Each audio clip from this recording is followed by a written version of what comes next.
ஓம் ஸ்ரீ சாய்நாதாய நமக. அத்தியாயம் 5.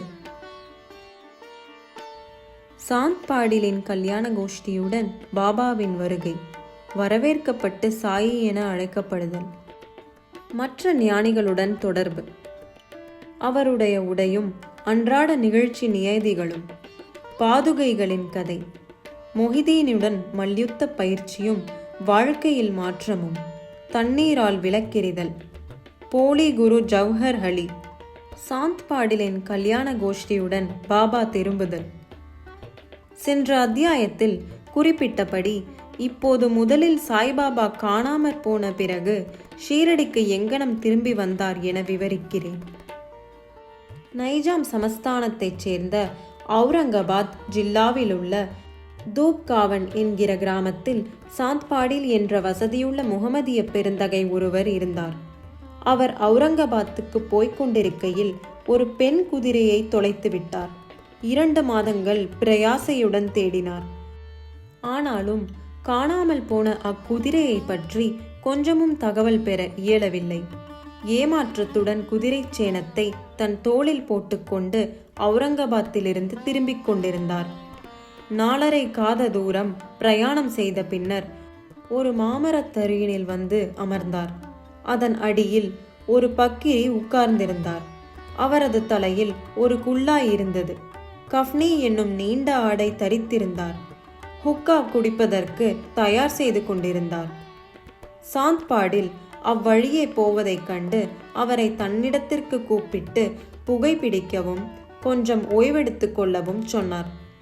அவ்விசித்திர மனிதர் அல்லது பக்கிரி குதிரை சேணத்தை பற்றி வினவினார். சாந்த் பாடில் தனது தொலைந்து போன குதிரையின் சேணம் அது என்று கூறினார். அதற்கு அவர் அவரிடம் அருகாமையில் உள்ள சோலை ஒன்றில் தேடும்படி கேட்டுக்கொண்டார். அவர் அங்கே சென்றார். ஆச்சரியத்திலும் ஆச்சரியம், அவர் தன்னுடைய குதிரையை கண்டுபிடித்து விட்டார். அந்த பக்கிரி ஒரு சாதாரண மனிதர் அல்ல, ஆனால் ஓர் அவளியா என்று எண்ணினார். குதிரையுடன் பக்கிரியிடம் திரும்பி வந்தார். ஹூக்கா குடிப்பதற்கு தயாராகியது. ஆனாலும் 2 பொருட்கள் தேவைப்பட்டன. குழாயை பற்ற வைப்பதற்கு நெருப்பு, சாவி, புகை இழுப்பதற்கு பயன்படும் ஒரு துண்டு துணியை நனைப்பதற்கு தண்ணீர். பக்கிரி தனது கத்தியை எடுத்து அதை வலிய நிலத்தில் நுழைத்தார். அதிலிருந்து எரியும் ஒரு நிலக்கரி துண்டம் வந்தது. அதை அவர் குழாய் வழி இட்டார். பிறகு தமது சட்காவை தரையில் அடித்தார். அவ்விடத்திலிருந்து நீர் கசியத் தொடங்கியது. சாவி நனைக்கப்பட்டு பிறகு பிழியப்பட்டு குழாயில் சுற்றப்பட்டது. இங்கனம் எல்லாம் முடிந்த பின்னர் பக்கிரி ஹூக்கா குடித்துவிட்டு சாந்த் பாடிலுக்கும் புகைக்க கொடுத்தார். இவற்றையெல்லாம் கண்ணுற்ற சாந்த் பாடில் வியப்புற்றார். பின்பு அவர் அவரை தன் வீட்டிற்கு அழைத்து தனது விருந்தோம்பலை ஏற்றுக்கொள்ளும்படி சொன்னார். மறுநாள் அவர் பாடில் வீட்டிற்கு சென்று சில நாள் தங்கியிருந்தார். பாடில் தூப்காவன் கிராமத்தின் அதிகாரி. அவருடைய மனைவியின் சகோதரரது புதல்வன் கல்யாணம் செய்யப்படவிருந்தான். ஷீரடியிலிருந்து மணப்பெண் தேர்ந்தெடுக்கப்பட்டிருந்தாள். எனவே ஷீரடிக்கு புறப்படுவதற்கு பாடில் ஆயத்தங்கள் செய்யத் தொடங்கினார். பக்கிரியும் கல்யாண கோஷ்டியுடன் கூட வந்தார்.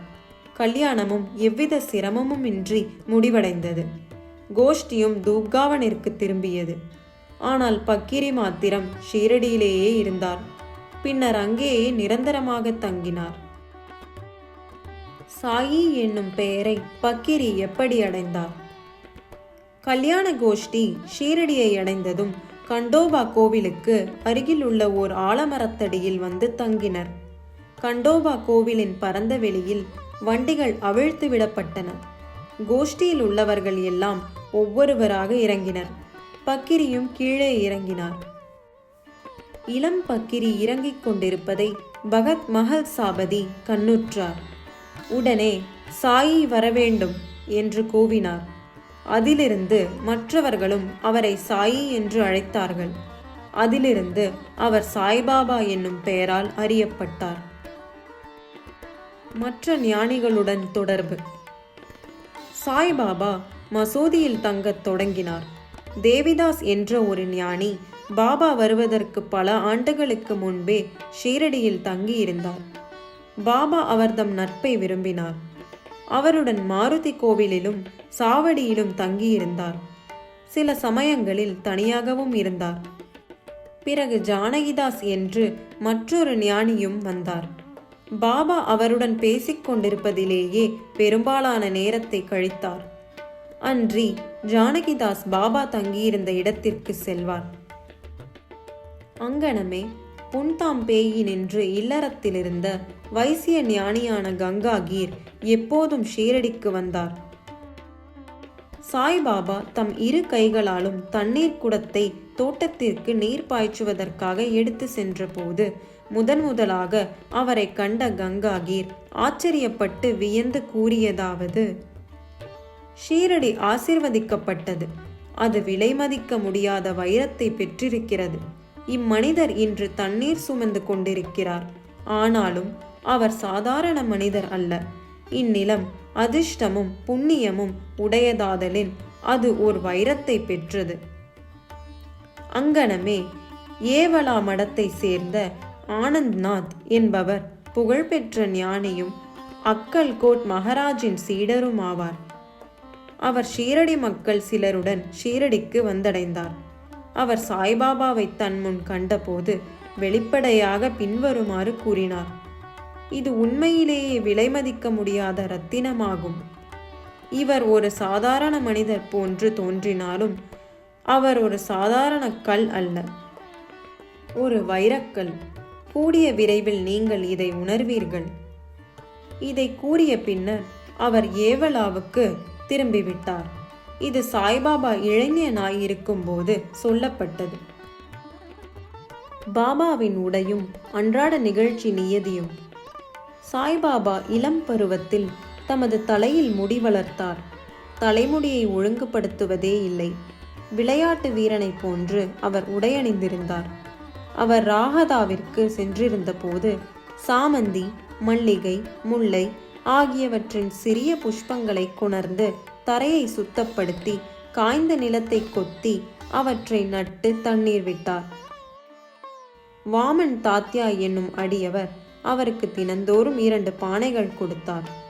இவற்றை கொண்டு பாபா தமது செடிகளுக்கு தண்ணீர் விடுவது வழக்கம். கிணற்றிலிருந்து நீர் இறைத்து மட்குடங்களை தாமே தோளில் தூக்கிச் செல்வார். மாலை நேரங்களில் மண்பானைகள் வேப்ப மரத்தடியில் வைக்கப்பட்டிருக்கும். அவை வெறும் பச்சை மண்ணால் செய்யப்பட்டு சுடப்படாத காரணத்தால் அங்கனம் வைக்கப்பட்ட உடனேயே உடைந்துவிடும். அடுத்த நாள் தாத்யா வேறு 2 புதுப்பானைகளை கொடுப்பார். இந்நிகழ்ச்சி 3 ஆண்டுகள் நடந்தது. சாய்பாபாவின் கடின பயிற்சி, உழைப்பு ஆகியவற்றினால் ஒரு பூந்தோட்டம் வளர்ந்தது. இந்த நிலத்தில் தற்போது சாய்பாபாவின் சமாதி மந்திர் என்னும் ஓர் பெரிய மாளிகை இருக்கிறது. இது தற்போது பல பக்தர்களால் அடிக்கடி விஜயம் செய்யப்பட்டு வணங்கப்பட்டு வருகிறது. வேப்ப மரத்தடியில் உள்ள பாதுகைகளின் கதை. பாயி கிருஷ்ணாஜி அலிபாகர் என்பவர் அக்கல்கோட் மகாராஜின் அடியவர். அக்கல்கோட் மகாராஜின் உருவப்படத்தை வழிபட்டார். அவர் ஒருமுறை அக்கல்கோட்டிற்கு சென்று மகாராஜின் பாதுகைகளை தரிசனம் செய்து கொண்டு தனது நேர்மையான வழிபாட்டை செலுத்தி வர நினைத்தார். அவர் அங்கு செல்வதற்கு முன் கனவில் ஒரு காட்சியை கண்டார். அக்காட்சியில் அக்கல்கோட் மகாராஜ் தோன்றி அவரிடம், இப்போது ஷீரடியே எனது இருப்பிடம். அங்கு சென்று உனது வழிபாட்டை செலுத்து என்றார். எனவே பாயி தனது திட்டத்தை மாற்றிக்கொண்டு ஷீரடிக்கு வந்து பாபாவை வழிபட்டு 6 மாதங்கள் அங்கு தங்கி மகிழ்ச்சியடைந்தார். அவருடைய காட்சி முதலியவற்றின் ஞாபகார்த்தமாக அவர் பாதுகைகளை தயாரித்து அதை சக வருடம் 1834 ஆவணி மாதத்தில் பௌர்ணமி தினத்தன்று தாதா கேல்கர், உபாசனி முதலியோர் நடத்திய உரிய சடங்கு சம்பிரதாயங்களுடன் வேப்பமரத்தடியில் பிரதிஷ்டை செய்தார். அதன் வழிபாட்டுக்கு ஓர் அந்தனர் நியமிக்கப்பட்டார். அதனுடைய நிர்வாகம் சகுன் மேரு நாயக் என்ற அடியவரிடம் ஒப்புவிக்கப்பட்டது. இக்கதையின் முழு விவரம். தானேவைச் சேர்ந்த திரு பிவி தேவ் என்னும் ஓய்வு பெற்ற மமல்தார் சாய்பாபாவின் ஒரு பெரிய பக்தர். இவர் இந்த விஷயத்தை பற்றி சகுன் மேரு நாயக், கோவிந்த் கமலாகர் தீக்ஷித் இவர்களிடம் விசாரித்து பாதுகைகளை கொண்ட ஒரு கட்டுரையை சாய்லீலா சஞ்சிகையில் பதிப்பித்துள்ளார்.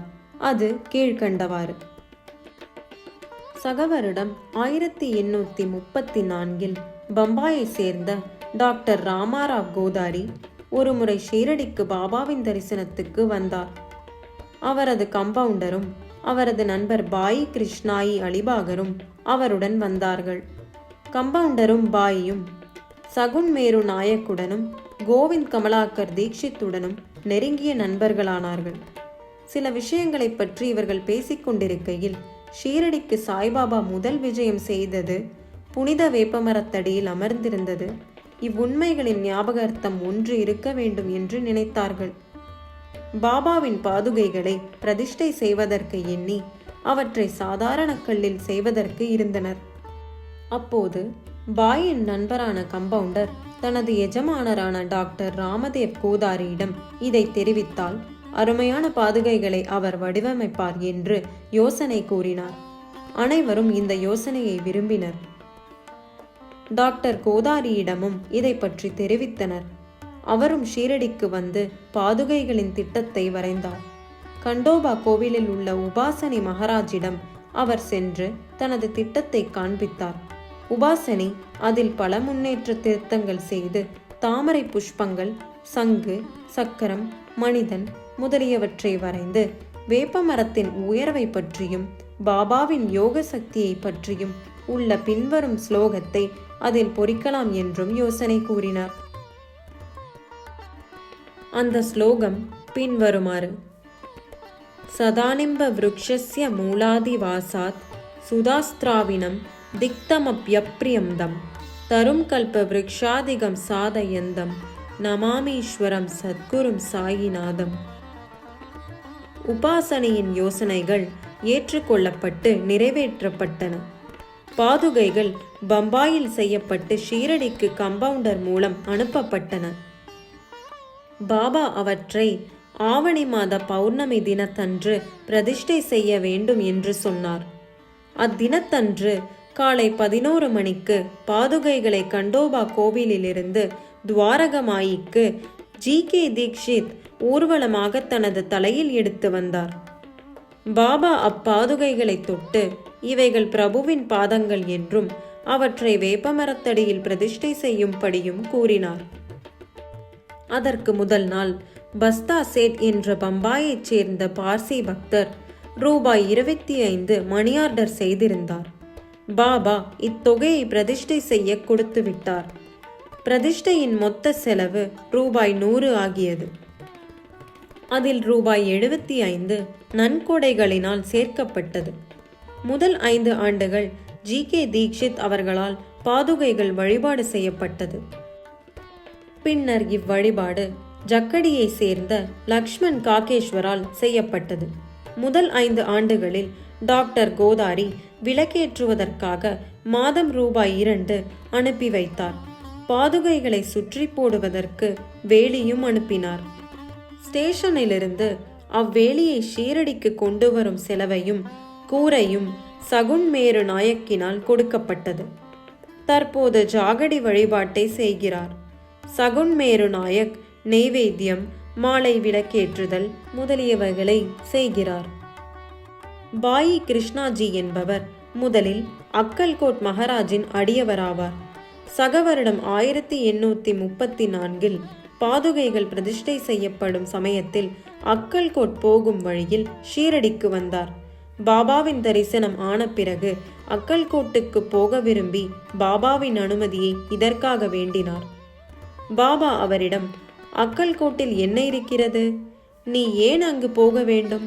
அக்கல்கோட் மகாராஜ் இங்கேயே இருக்கிறார் என்றார். இதை கேட்டு பாயி அக்கல்கோட் செல்லவில்லை. பாதுகைகளின் பிரதிஷ்டைக்கு பின் ஷீரடிக்கு அடிக்கடி வந்தார். ஹேமத் பந்திற்கு இவ்விபரங்கள் தெரியாதென்று பிபி தேவ் முடிவிக்கிறார். அவர் அங்கனமே அறிந்திருப்பாராயின் அதை தன்னுடைய சச்சரிதத்தில் சேர்க்க தவறி இருக்க மாட்டார். மொஹிதீனுடன் மல்யுத்த பயிற்சியும் வாழ்க்கையில் மாற்றமும். பாபாவின் மற்ற கதைகளுக்கு திரும்புவோம். ஷீரடியில் மொஹிதீன் தம்போலி என்னும் பெயருடைய ஓர் மல்யுத்த சண்டைக்காரன் இருந்தான்.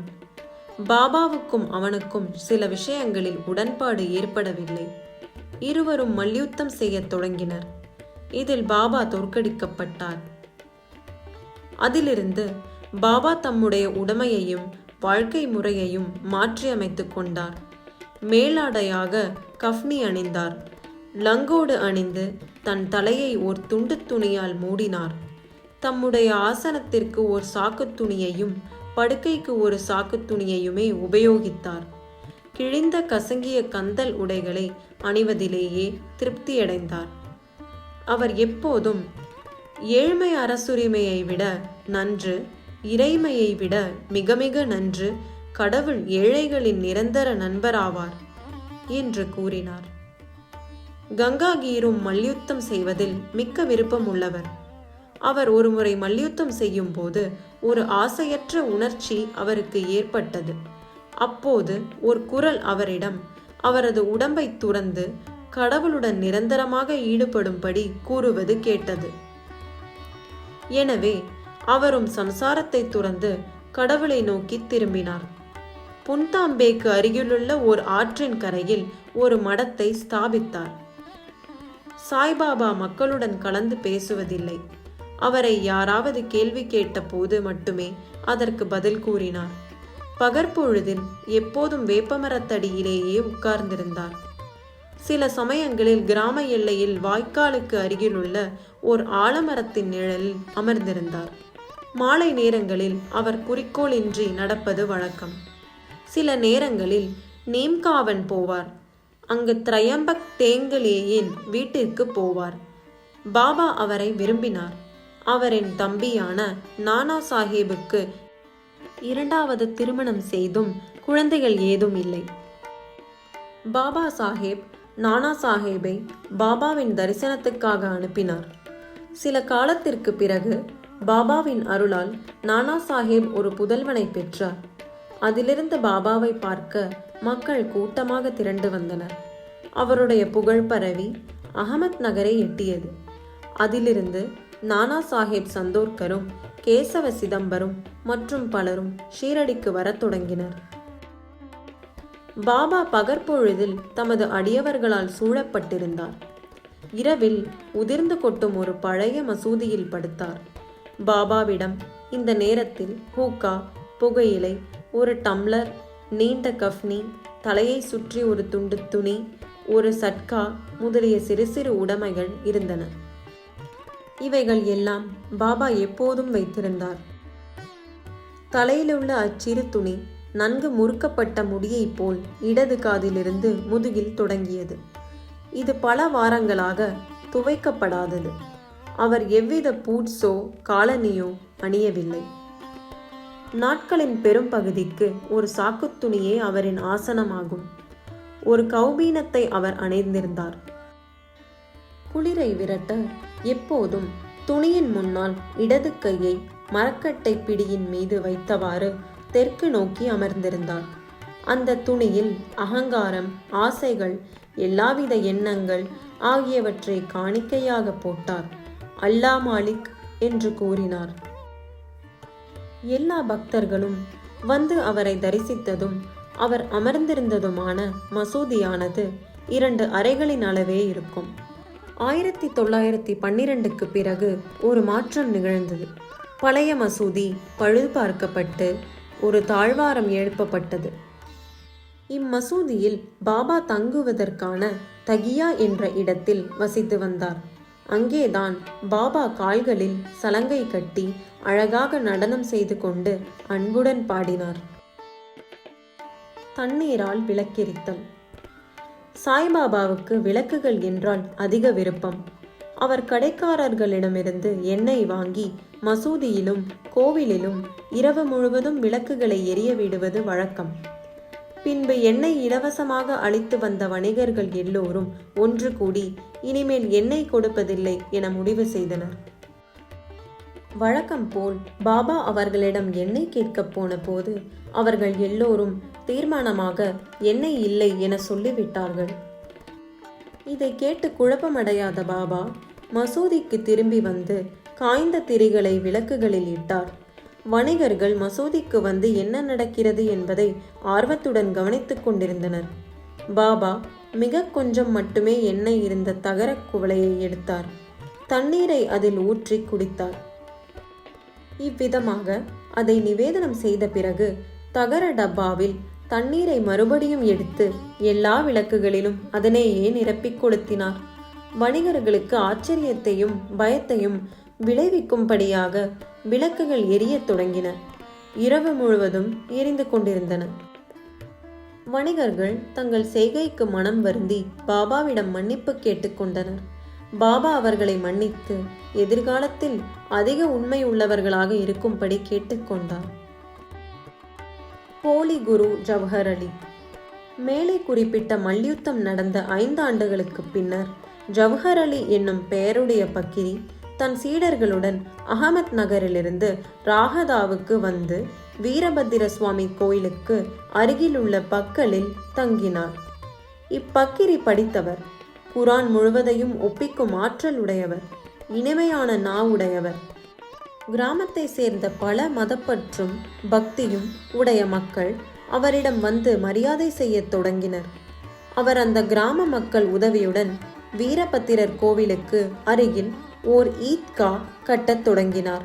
இவ்விஷயத்தை பற்றி சில சர்ச்சைகள் உண்டானதால் ஜவஹர் அலி ராகதாவை விட்டு புறப்பட வேண்டியதாயிற்று.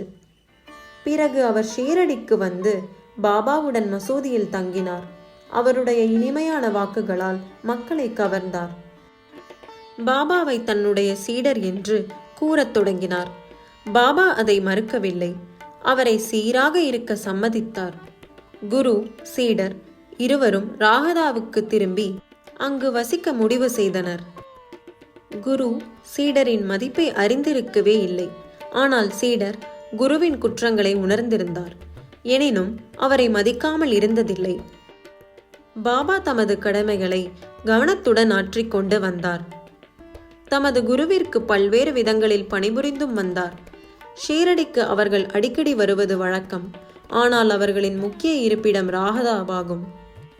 ஷீரடியில் உள்ள பாபாவின் அன்பு சீடர்கள் பாபா அவர்களை விட்டு ராகதாவில் தங்கியிருப்பதை விரும்பவில்லை. எனவே அவர்கள் ஓர் கூட்டமாக ராகதாவுக்கு சென்று பாபாவை ஈக்தாவுக்கு அருகில் சந்தித்து தாங்கள் வந்த காரணத்தை கூறினார்கள். பாபா அவர்களிடம், பக்கிரி ஒரு கோபக்கார குணங்கெட்ட மனிதர் என்றும் தான் அவரை விட்டு வர முடியாது என்றும், எனவே பக்கிரி வருவதற்குள் எல்லோரும் திரும்பி விடுவது நல்லது என்று கூறிக்கொண்டிருந்தார். அப்போது பக்கிரி திரும்பி வந்து தனது சீடனை அவர்களுடன் அழைத்து செல்ல முயன்றதாக அவர்களை கோபித்தார். சில விவாதங்களும் தகராறுகளும் நிகழ்ந்தன. முடிவில் குரு, சீடர் இருவரும் ஷீரடிக்கு திரும்பும்படி தீர்மானிக்கப்பட்டது. எனவே அவர்கள் ஷீரடிக்கு திரும்பி வந்து வசிக்கத் தொடங்கினர். சில காலங்களுக்கு பிறகு குரு தேவிதாசரால் சோதிக்கப்பட்டு முழுமைக்கு தேவையுள்ளவர் என கண்டுபிடிக்கப்பட்டார். பாபா ஷீரடிக்கு கல்யாண கோஷ்டியுடன் வருவதற்கு 12 ஆண்டுகளுக்கு முன்பு இந்த தேவிதாசர் 10 அல்லது 11 வயது பாலகனாக மாருதி கோவிலில் வசித்து வந்தார். தேவிதாசருக்கு பல சிறப்பான அம்சங்களும் சிறப்பான கண்களும் அமைந்திருந்தன. அவர் அவாவின்மையின் அவதாரமும் ஞானியும் ஆவார். தாத்யா கோதே, காஷிநாத் போன்ற பலர் அவரை தமது குருவாக நினைத்திருந்தனர். அவர்கள் ஜவஹர் அலியை தேவிதாஸ் முன்னிலையில் கொண்டு வந்தனர். அவர்கள் தொடர்ந்த விவாதத்தில் ஜவஹர் அலி தோற்கடிக்கப்பட்டார். பின்பு ஷீரடியை விட்டு ஓடி பீஜப்பூர் சென்று தங்கினார். பல ஆண்டுகளுக்கு பின்னர் ஷீரடிக்கு திரும்பி வந்து சாய்பாபாவின் முன்னர் வீழ்ந்து வணங்கினார். அவர் குரு என்றும் சாய்பாபா சீடர் என்றும் காணப்பட்ட தோற்றம் தெளிவாக்கப்பட்டது. அவர் தன் குற்றத்திற்காக வருத்தப்பட்டிருக்கையில் சாய்பாபா அவரை மரியாதையுடன் நடத்தினார். இவ்விஷயத்தில் உண்மையான ஒழுக்கத்தால் சாய்பாபா எவ்வாறு அகங்காரத்தை களைந்து சீடனது கடமைகளை ஒழுங்காக செய்து உயர்ந்த பதவியை அடைவது என்பதை காட்டியுள்ளார். இக்கதை மஹல்சாபதி என்னும் சீடரால் கூறப்பட்டுள்ளபடி கொடுக்கப்பட்டு இருக்கிறது. அடுத்த அத்தியாயத்தில் ராமநவமி திருவிழா, மசூதியின் முந்தைய நிலை, அதன் பழுதுபார்ப்பு ஆகியவற்றை காண்போம். ஸ்ரீ சாயியை பணிக. அனைவருக்கும் சாந்தி நிலவட்டும்.